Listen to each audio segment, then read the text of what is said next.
전북 원음방송 행복한 응접실 김사은입니다. 매주 금요일에는 조미애 시인과 함께하는 금요일엔 책이 좋아 지역작가 신간을 소개하는 시간으로 함께하고 있습니다. 오늘도 표현문학회장 조미애 시인님 스튜디오에 나오셨습니다. 반갑습니다. 안녕하세요. 네, 아주 노란 꽃이 활짝 피었습니다. 네, 감사합니다. 네, 이 8월을 비도 많이 오고 네. 또 유난히 더위도 심하고 좀 많은 분들이 어려움을 겪고 계시는데 우리 조미애 시인님께서는 어떻게 여름을 보내고 계시는지요? 저도 올여름에는 옛날 사진들도 좀 정리해보고, 그리고 이제 텃밭을 지난해부터 조그만한 텃밭을 갖고 오고 있어요. 네. 그런데 지난번 장마가 길어가지고 네. 식물들이 제대로 크지를 못해서 네. 이걸 올해는 많이 가보지도 못하고 마음만 졸이면서 여름을 보내고 있습니다.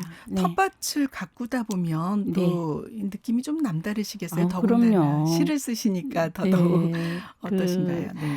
뭐 식물들이 자라고 음. 또 뭐 어느 날 가보면은 뭐 이렇게 호박이 커 있고 네. 또 가지가 자라 있고 뭐 고추가 여기저기 달려 있고 옥수수 탱탱하니 올라오고 막 이런 모습을 보면서 굉장히 뿌듯하고요. 네.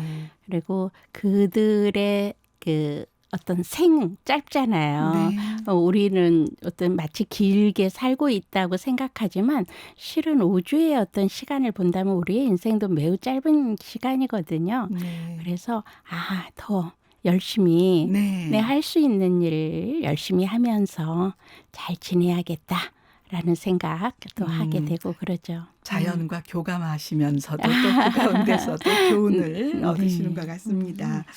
오늘은 어떤 작품을 소개해 주실지요? 네, 오늘은 이희근 수필가의 수필집이에요. 네. 호락질이라는 수필집입니다. 네. 호락질 좀 이렇게 쉽게 접하지 못한 그런 그렇죠. 단어인 것 네. 같은데 어떤 이 뜻인가요? 호락질은 네. 그 남의 힘을 빌지 않고 농사를 짓는 네. 예전에 보면 우리가 농사 지을 때 막 협업 맨날 두레 이런 거 막 네네. 있었잖아요. 네. 그런데 그렇지 않고 이제 혼자 가족 단위로 이렇게 농사를 그렇군요. 짓는 네. 이런 단어예요. 그런데 호락질. 이제 작가는 이제 그 작가의 말을 보면 네. 이게 호락질로 글을 쓰면서 이런 표현이 있어요. 네네네. 그러니까 작가의 말을 보면 네. 이 어떻게 해서 이 작가가 호락질이라는 제목을 올렸는지 네. 아주 이제 바로 알 수 있습니다. 네. 네네. 잠시 후에 들어보기로 하고요. 네네. 우선 우리 작가님 어떤 분인지 소개부터 해주시죠. 네. 이희근 수필가는요, 2009년에 문학사랑에서 수필로 등단을 하셨어요. 그동안에 수필 많이 내셨거든요. 수필집 산에 올라가 봐야, 사랑의 유통기한, 아름다운 만남, 울력군, 하얀 바지, 보기에 참 좋다.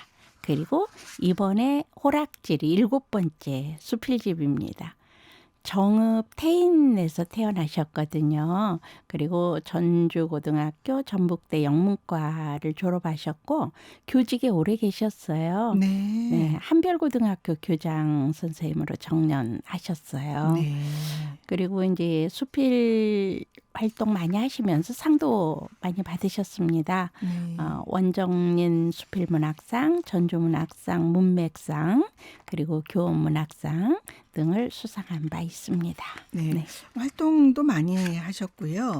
일단 딱 뵙기에도 전형적인 어떤 교육자의 면모가 느껴지십니다. 네, 네. 올곧게 살아오신 네, 한평생이 그려지는데요. 네, 네. 우리 이희근 작가님은 어떤 말씀을 시작으로 책을 쓰셨을까요? 네, 그 책머리에라는 글로 이게 그 상당히 양 페이지에 가득하니 이제 작가의 말을 쓰셨어요. 네. 근데 이희근 수필가 이런 얘기를 합니다.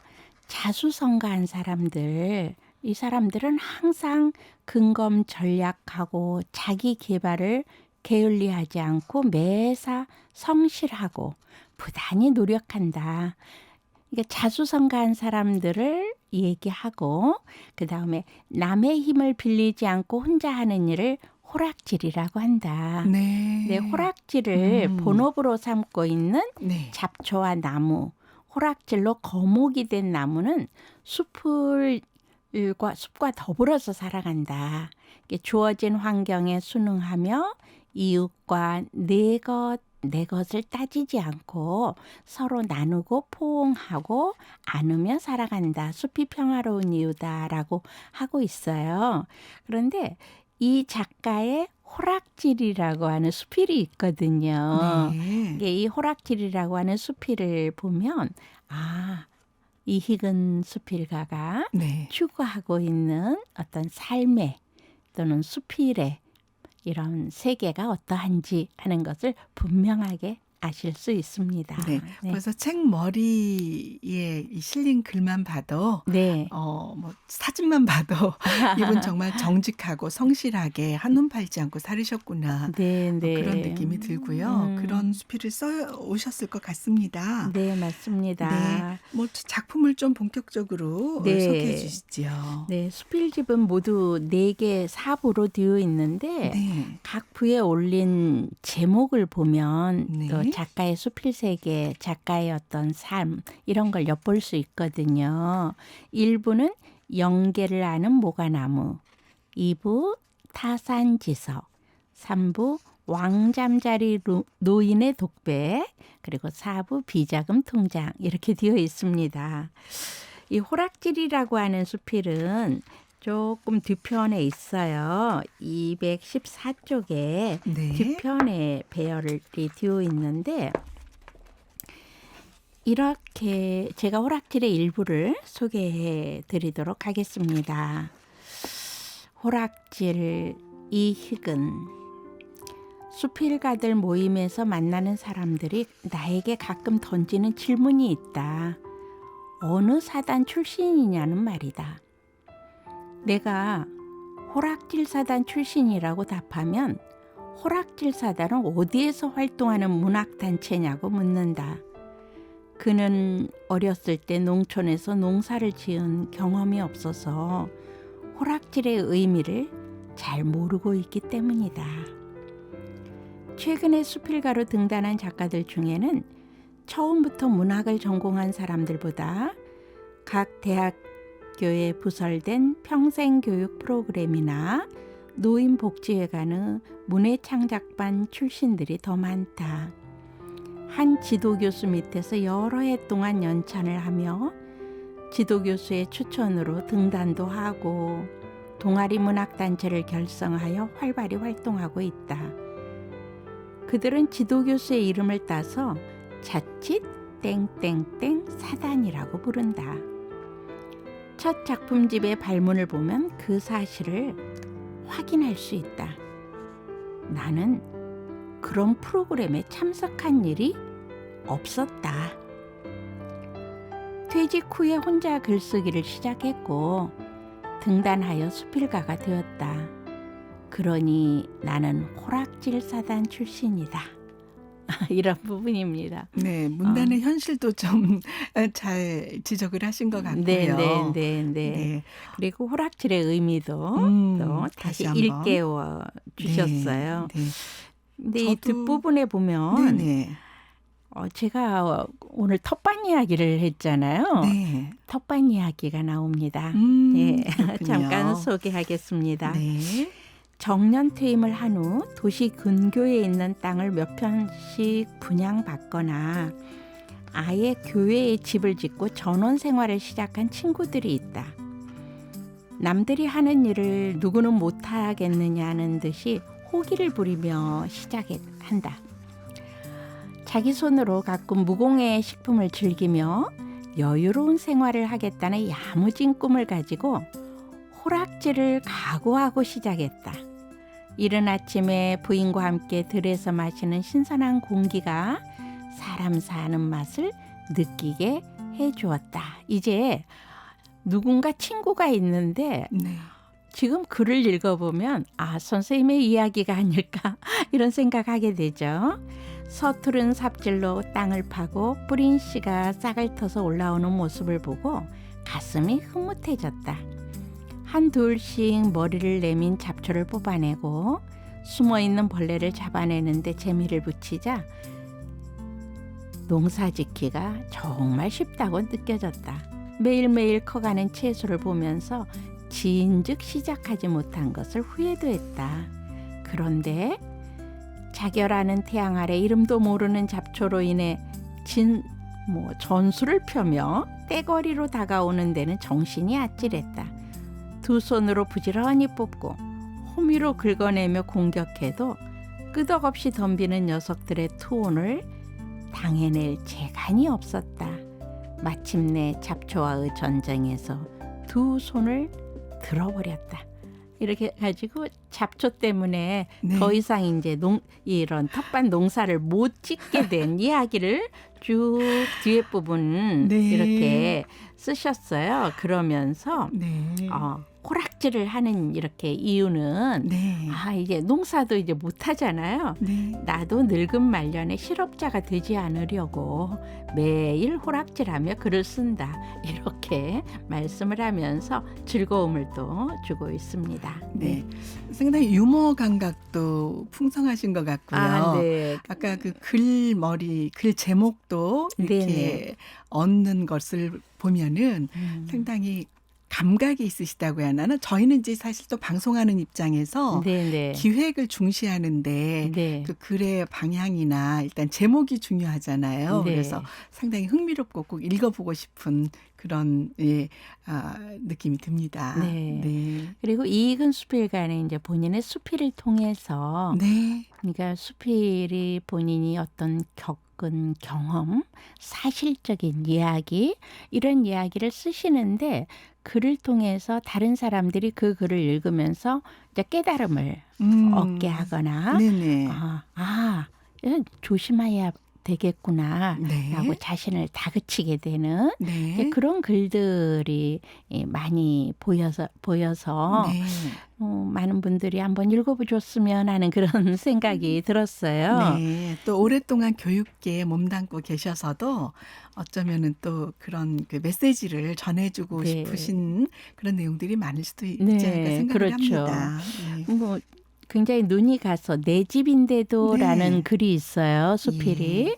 그래서 어떤 내용일까 했더니 내 집을 샀는데 좋은 마음으로 그 집을 사고 이제 이어왔는데 사실은 어려움을 상당한 그 집 때문에 고통을 받았던 그런 부분, 네. 이러한 부분들을 그대로 쓰셨거든요. 네. 그래서 일부분을 제가 한번 소개하면은 네.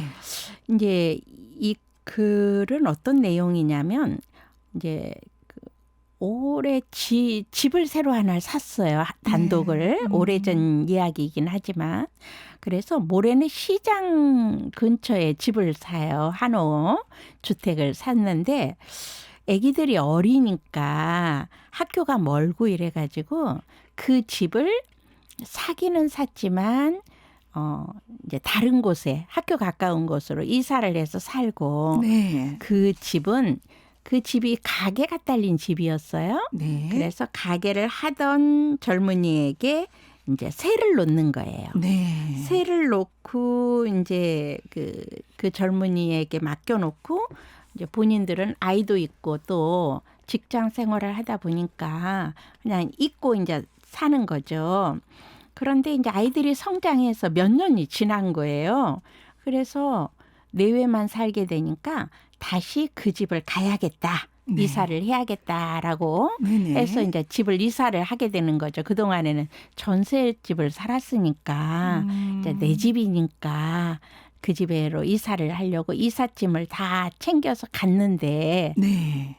집 대문이 열리질 않는 거예요. 아하. 예, 내 집인데도라는 제목이 예, 여기에서 예. 올라왔는데 예. 아니 대문을 열어주지를 않아요. 그러니까 세를 놨다고 했잖아요. 네. 세를 놓은 사람들이 대문을 열어주질 않는 거예요. 집주인에게. 예. 그래서 그 난감했던 그 상황을 네. 이제 쓰고 있고 그러니까 새를 살던 사람이 이미 그 집을 다 통째로 쓰고 있으니까 이게 이제 당시의 상황이 어땠는지는 모르겠으나 결국은 방 한 칸을 비워서 겨우 짐을 옮긴 그런 사례를 이제 쓰고 있는 거예요. 그리고 이제 그러다 보니까 아무래도 방도 좁고 불편하지 않겠어요. 뭐라고 그럴까, 주객이 전도된 것 같은, 맞습니다. 그런 상황이고 이렇게 그래서 안 되겠다 싶어갖고 다시 또 이제 본인은 시골로 가야 되니까 시골에 가서 있고 부인은 아이들 때문에 서울에 가서 있고 다시 또 이제 떨어져서 그 집을 이렇게 해서 나오는 거죠. 그리고 언제까지는 비워달라 했는데 또 그게 또 여의치가 않는 거예요. 오히려 내 집인데도 나가지도 않고. 오히려 새든 사람들이 큰 소리를 치고 했던 부분이에요. 그래서 이제 이렇게 쓰고 있어요. 사람들은 모두 그를 집주인으로 알고 있었다. 그는 가게와 방 2개를 전세로 내놓고 담을 헐고 마당에 가게를 만들고 제 집처럼 사용하며 집주인 행세를 했었다. 이런 부분이 있어요. 어떤 상황인가 좀 그려지죠. 너무 오래 가보시지를 않았던 모양이에요. 이럴 때까지. 그래가지고 결국은 경찰서까지 가게 되는 이런 상황이 있었고 마지막에 이제 나는 내 집인데도 내 마음대로 할 수 없는 것은 내 집이 아니라는 생각이 들어 임자가 되겠다는 사람에게 얼른 넘겨주었다. 결국은 다시 그 집을 팔게 되었다는 이야기로 이렇게 이제 마무리를 하고 있어요. 수필로 쓰셨지만은 사실 저는 보면서 뭐 단편 소설 같기도 하고요. 그렇죠. 약간 좀 뭐 꽁트 같은 느낌도 들고 상당히 특이한 경험을 하셨다 싶습니다. 삶의 경험을 통해서 글을 통해서 다른 사람들에게도 뭔가 그 깨우침을 아까 말씀하셨던 상식을 주는 실수를 하더라도 빨리 깨우치고 타산지석으로 삼으라는 그런 마음이 느껴집니다. 한 편만 더 소개해 주시겠습니까? 그러면 이제 곧 가을이 오잖아요. 그래서 가을이 오는 소리를 소개해 드리겠습니다. 136쪽에 가을이 오는 소리가라는 글이 있어요. 다른 글에 비해서 굉장히 감성적인 그런 이야기가 많이 담긴 글입니다. 가을이 오는 소리, 이희근. 창 안으로 들어오는 햇살이 맑고 따스하다. 햇살의 유혹에 이끌려 집 앞에 있는 화산공원으로 나선다. 가슴에 담는 가을바람의 감촉이 어머니의 품처럼 포근하고 부드럽다. 여유를 부리며 한가롭게 걷고 있을 때 머리 위에서 오두둑 하는 소리와 함께 바로 발 앞에 상수리 하나가 떨어진다. 첫 번째 들은 가을이 오는 소리다. 아니 벌써? 하고 감탄하며 열매를 주어서 손가락으로 만지작거리며 걷는다. 올 들어 처음 만져보는 싱싱하고 탱글탱글한 상수리의 감촉이 상쾌하다. 어렸을 적 시골에 살 땐 멀리 구름 한 점 없이 맑고 높은 선역 하늘에 날아가는 기러기떼가 가을을 알려주던 시그널이었다.